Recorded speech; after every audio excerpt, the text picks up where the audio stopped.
Hello guys, मेरे सब देखने वालों को good morning, good afternoon, good evening. मैं शारिक बात कर रहा हूँ। ये मेरा फेसबुक और यूट्यूब चैनल है। गाइस, जो कल मैच होने वाला है पाकिस्तान और ऑस्ट्रेलिया का, अगर पाकिस्तान ने तब्दीलियां सही नहीं की, इसमें भी बहुत पटेगा। इवन दो वार्म अप मैच है ना, सही है भाई, वार्म अप मैच है, कुछ नहीं होता, इसके फायदा कोई नहीं होना, नुकसान भी नहीं होना। मगर होगा नुकसान। हम लोग अगर मुस्तकिल हारते गए तो हमारी मेंटालिटी सेट हो जानी कि हम जीत नहीं सकते।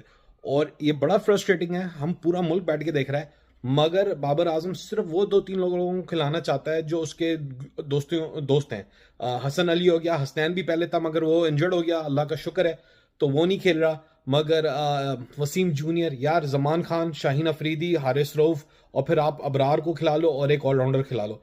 भाई खुदा के लिए चेंजेस करो यार। कितनी बार समझाएं कि पाकिस्तान अवाम जो है चेंज चाहती, जीतना चाहती, आपकी दोस्ती निभाना नहीं चाहती।